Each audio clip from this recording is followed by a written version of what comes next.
Assalamualaikum warahmatullahi wabarakatuh.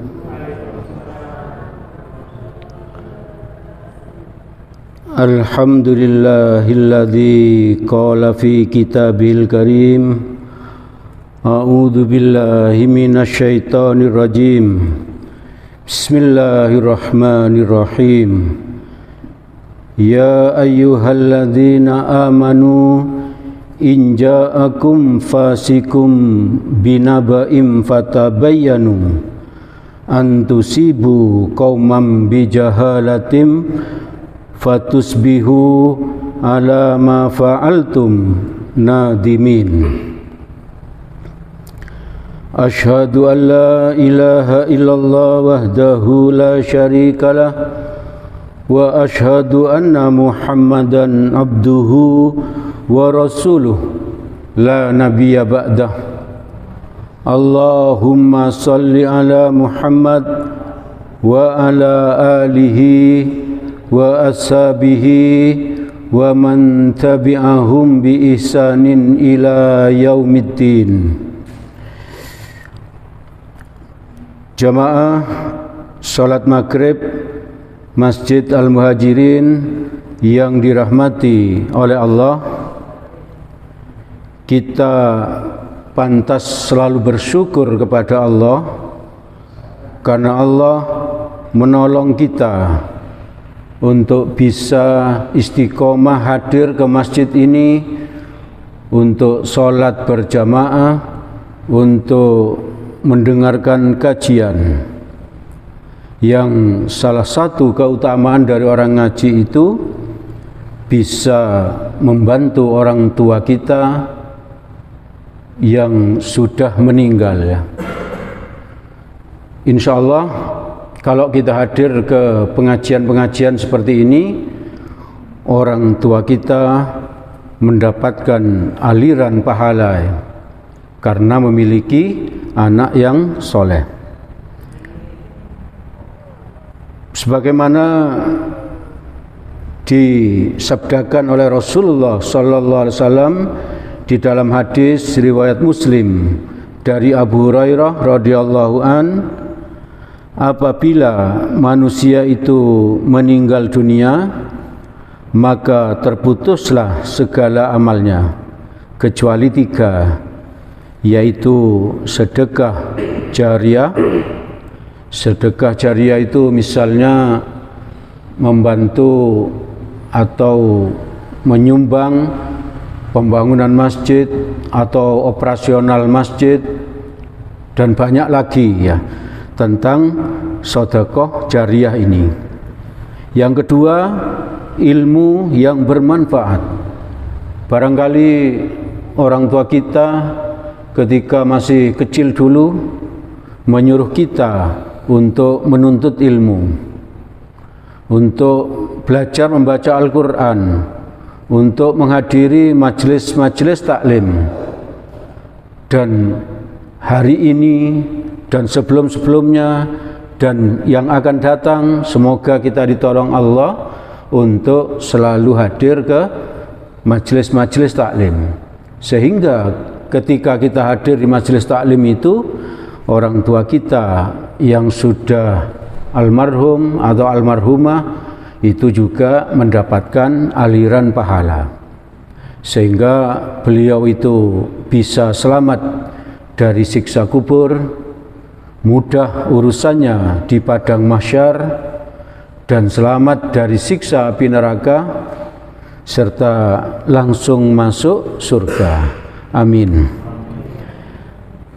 Dan yang ketiga, amalan yang tidak terputus itu adalah doa anak soleh yang senantiasa mendoakan orang tuanya. Maka ibu bapak, mari kita tiru apa yang dilakukan orang tua kita dengan cara apa? Menyuruh anak-anak kita untuk belajar ilmu agama, menghadiri majelis taklim, agar kalau kita kelak meninggal pun kita juga mendapatkan aliran pahala dari anak kita yang rajin menghadiri majelis taklim. Kita mendapat aliran pahala dari doa-doa anak kita. Di samping itu, ke atas orang tua, kakek terus akan mendapatkan aliran pahala. Karena apa? Punya keturunan yang soleh solihah. Jadi penting sekali ibu bapak, saudara-saudara yang dirahmati oleh Allah, kita ngaji, menghadiri majelis taklim, dan juga kita mengajak anak-anak kita untuk ikut ngaji,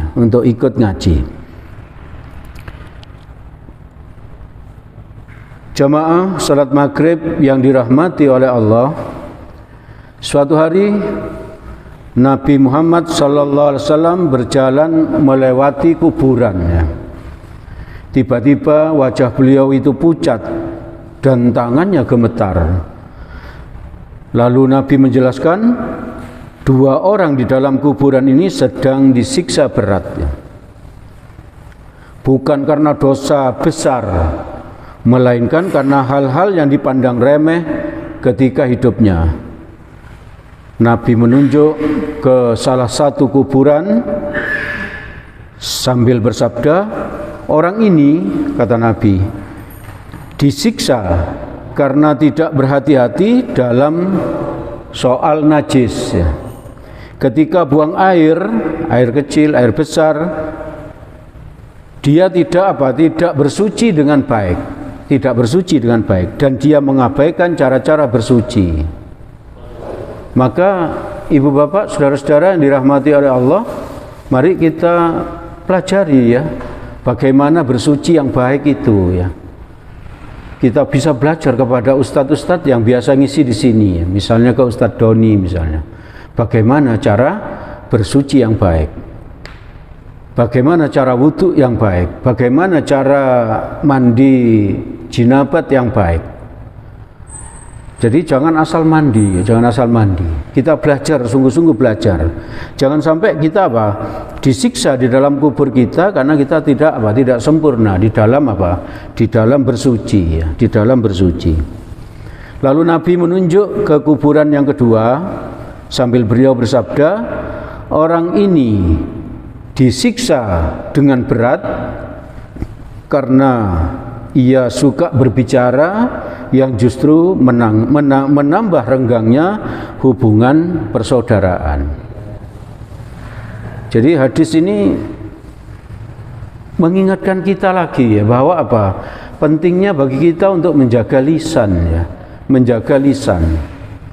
Jangan sampai lisan kita, kalau sekarang ini tidak hanya lisan jari-jari kita lewat HP, lewat grup WA, lewat medsos, itu justru membuat kita disiksa di dalam kubur.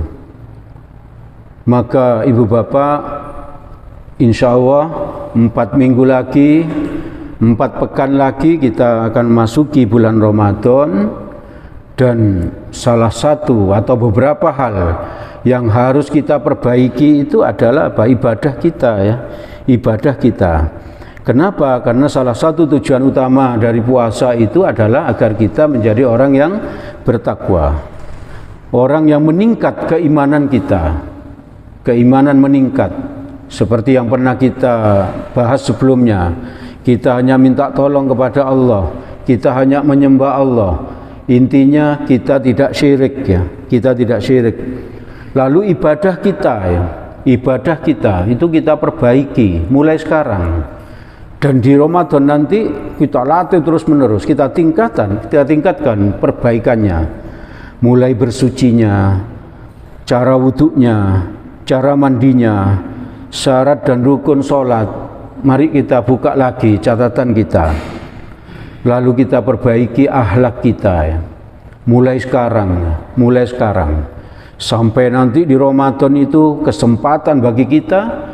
Karena di bulan Ramadan itu kita bersama-sama orang lain, bersama orang beriman yang lain untuk memperbaiki akhlak, terutama lisan dan tindakan kita.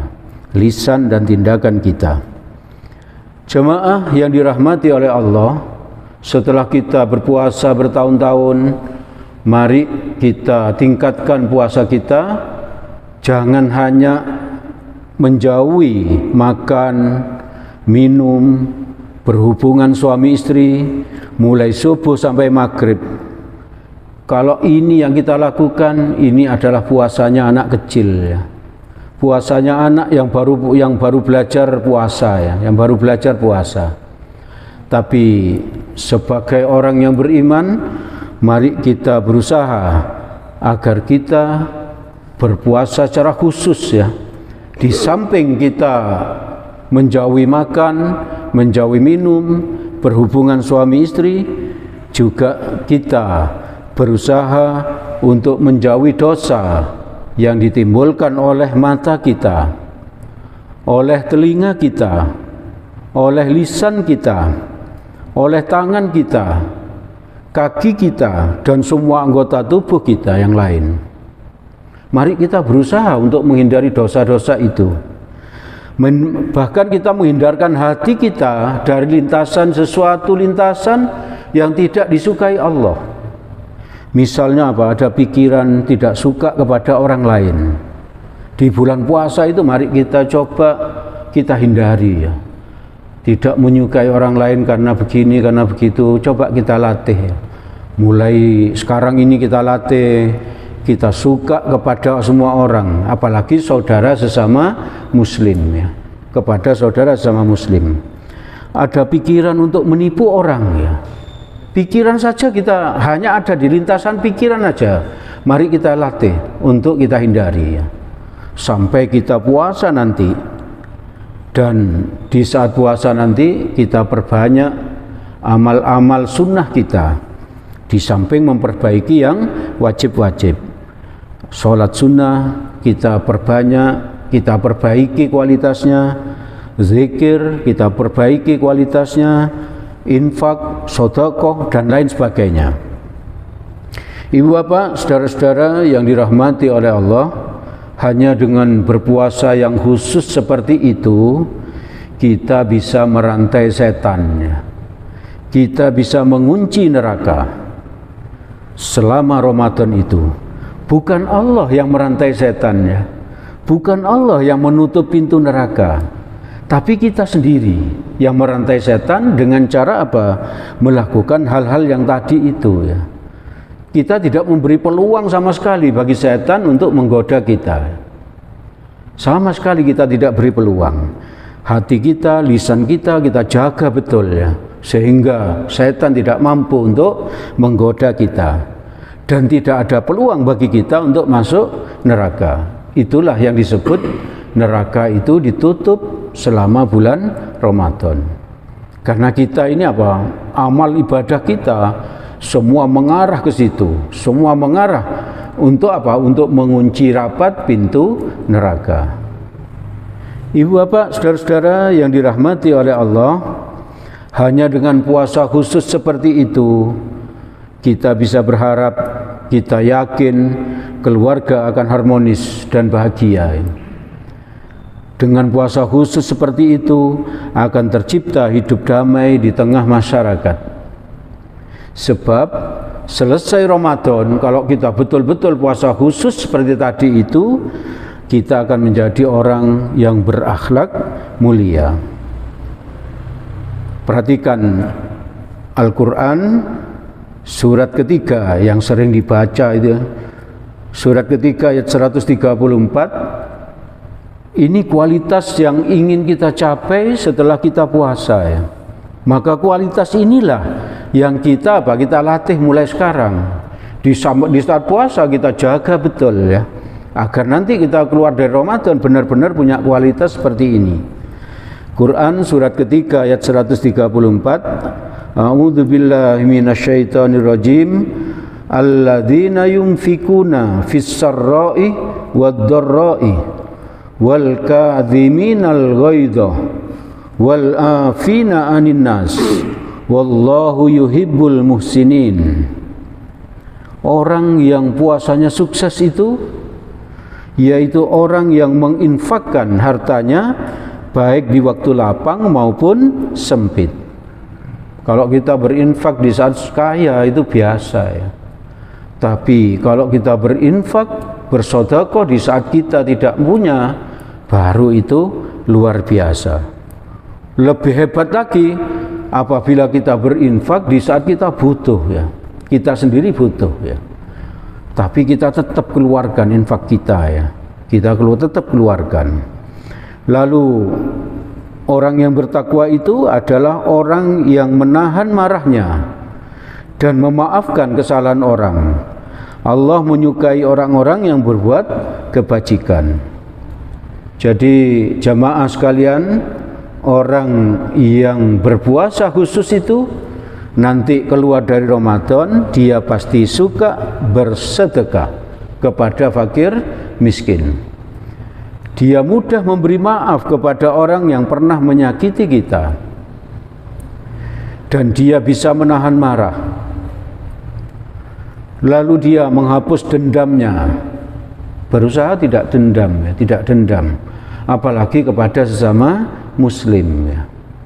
Kepada sesama muslim itu kita bersaudara, ya. Kalau ada saudara kita yang salah, kita ingatkan, ya. Bukan kita salah-salahkan terus, ya. Tapi kita ingatkan secara pribadi, bukan diingatkan di depan orang banyak, ya. Bukan diingatkan di depan orang banyak. Ada orang salah langsung diingatkan di depan orang banyak, orang itu tersinggung, ya. Tapi kalau kita ingatkan, misalnya lewat WA sekarang, lewat pribadi, kita ingatkan, Pak, maaf, menurut saya begini, bagaimana menurut Bapak, dan seterusnya dan seterusnya. Kita katakan dengan sopan, ya. Dengan apa? Tanpa membuat dia itu tersinggung. Jadi sesama saudara itu wajib mengingatkan kalau saudara kita salah, tapi bukan membuat dia tersinggung. Lalu memperbanyak koreksi diri, memperbanyak istighfar. Ternyata dosa saya masih banyak. Dosa kepada anak, dosa kepada istri, dosa kepada tetangga. Coba kita koreksi sendiri. Kalau kita mengoreksi diri sendiri, kita tidak akan punya waktu untuk mengoreksi kesalahan orang. Kita tidak akan punya waktu. Bahkan kita akan sangat berterima kasih kalau ada orang lain yang mengingatkan kita. Memang mungkin kalau kita diingatkan, kita agak sedikit tersentuh hati kita, tersinggungnya. Barangkali seperti itu karena sifat manusiawi.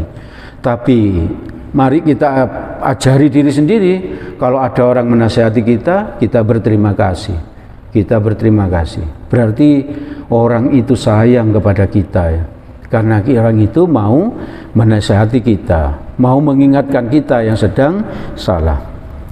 Jamaah yang dirahmati oleh Allah, dengan puasa khusus ini, kalau kita sukses puasanya, kita akan mampu menjaga lisannya. Kita akan mampu menjaga lisan. Kita tidak berbicara kecuali yang betul-betul teruji kebenarannya.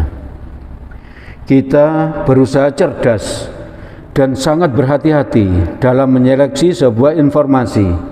Mengapa? Karena di zaman kita ini, medsos kita itu banyak orang yang cerdas memproduksi berita-berita bohong.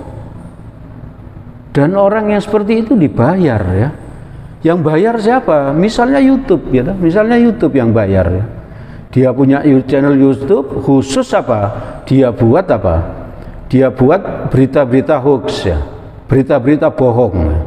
Dan berita bohong inilah yang banyak disenangi orang, ya. Kalau tentang ceramah, tentang apa itu tidak banyak yang suka, tidak banyak yang suka. Karena apa? Karena itu musuhnya syaitan, ya. Orang yang senang ceramah, yang senang kebaikan-kebaikan, yang senang berita baik, itu adalah apa? Temannya malaikat, ya. Musuhnya syaitan. Maka tidak banyak yang suka seperti itu. Tapi justru apa? Yang berita bohong inilah yang banyak memviralkan, ya. Yang banyak memviralkan. Maka orang itu bisa kaya raya dengan membuat apa? Berita bohong itu. Bisa kaya raya.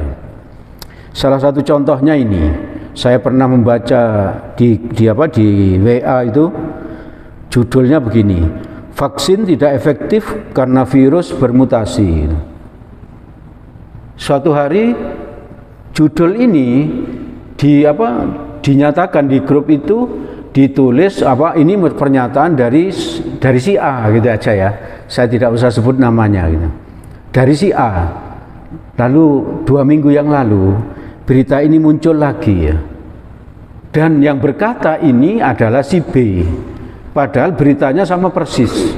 Itu berarti apa? Pasti ini berita, salah satunya pasti apa? Pasti tidak berkata seperti itu, atau bahkan dua-duanya tidak berkata seperti itu. Dan kalau kita ikut memviralkan ini, maka jangan-jangan kita mengalami nasib yang sama seperti yang dialami oleh bapak kita ya, yaitu siapa? Nabi Adam, yang diusir dari atau kalimat yang lebih sopan ya. Kalau kepada Nabi Adam itu bukan diusir, tapi dikeluarkan dari surga. Karena apa? Karena termakan berita bohong. Padahal menurut Allah di Quran surat Al-Hujurat ayat 6 yang saya baca pada pembuka tadi, sekarang saya baca artinya. Hai orang-orang yang beriman, jika datang kepadamu orang fasik membawa suatu berita, sama ini kalau kita artikan secara bebas, hai orang-orang yang beriman, kalau ada berita di grup WA-mu yang belum tahu bahwa itu benar atau salah, maka periksalah dengan teliti. Nah ini kalimatnya, maka periksalah dengan teliti agar kamu tidak menimpakan suatu musibah kepada suatu kaum tanpa mengetahui keadaannya. Jadi Al-Quran itu menyuruh kita untuk memeriksa setiap berita yang masuk ya. Apalagi seperti yang saya katakan tadi di zaman kita ini, kebohongan itu sudah banyak yang tidak menyeleksinya, dan memang ada orang yang memproduksi kebohongan itu. Maka kita sendiri yang harus cerdas, apakah ini bohong ataukah benar. Benar saja, kalau kita belum tahu itu benar, kita tidak bisa ikut nge-share itu. Kenapa kita tidak belajar diam saja? Kita belajar diam. Wong kita belum tahu kalau itu benar. Kalau di situ ada suatu berita, di situ ada Al-Qur'annya, kita coba buka Al-Qur'annya. Benar apa enggak yang ada di situ? Lalu buka tafsirnya dan seterusnya. Kalau ada hadis di situ, coba kita cari hadisnya. Apakah benar hadisnya yang ada di situ? Kalau kita belum tahu, kita tidak perlu ikut nge-share. Kita tidak perlu ikut nge-share. Lalu ibu bapak, saudara-saudara yang dirahmati oleh Allah, kita pun kalau tidak berhati-hati bisa terusir dari surga yang kita cita-citakan jika kita ikut mendukung peredaran berita bohong melalui berita media sosial itu. Puasa Ramadan yang kita kerjakan setiap tahun, umroh yang kita lakukan berkali-kali, Al-Quran yang kita baca setiap hari, sedekah untuk berbuka puasa, sholat taraweh, witir, tahajud, haji, dan amal soleh yang lain, jangan sampai gagal mengantarkan kita ke surga. Hanya karena kegagalan kita menjaga lisan. Hanya karena kegagalan kita menjaga jari-jari kita untuk nge-share berita-berita bohong. Jadi jangan sampai kita sudah jungkir balik beribadah, kita bangun malam-malam untuk beribadah, ternyata gagal masuk surga. Seperti yang sering kita sampaikan hadisnya, bahwa orang yang paling bangkrut itu adalah orang yang datang menghadap kepada Allah dengan pahala yang sangat banyak, tapi dia masuk neraka. Karena apa? Karena dia banyak melakukan dosa sesama manusia. Jangan sampai kita mengalami seperti itu. Ayo melalui Ramadan ini kita sama-sama ya. Kita sama-sama untuk apa? Untuk berlatih ya. Tadi itu yaitu apa? Memperbaiki amal ibadah kita tentang toharoh, kita perbaiki, jangan sampai kita apa? Mengalami siksa kubur karena apa? Kita tidak sempurna bersucinya. Lalu jangan sampai lisan kita membuat apa? Membuat orang lain bertengkar sehingga kita disiksa kubur seperti di hadis tadi. Ramadan inilah kesempatan kita untuk memperbaiki diri sehingga apa? Kita keluar dari Ramadan nanti akan apa? Akan menjadi manusia yang berakhlak mulia. Ibu bapak, saudara-saudara yang dirahmati oleh Allah, dengan puasa khusus kita tidak berburuk sangka, tidak mencari-cari kekurangan orang lain, tidak menjelek-jelekkan orang lain, apalagi dengan sebutan yang menyakitkan. Quran surat Al-Hujurat surat ke-49 ayat 11, saya baca artinya. Hai orang-orang yang beriman, janganlah sekumpulan orang laki-laki merendahkan kumpulan yang lain. Boleh jadi yang direndahkan itu lebih baik dari mereka. Dan jangan pula sekumpulan perempuan merendahkan kumpulan lainnya. Boleh jadi yang direndahkan itu lebih baik dari yang merendahkan. Dan janganlah suka mencela dirimu sendiri, dan jangan memanggil dengan gelaran yang mengandung ejekan.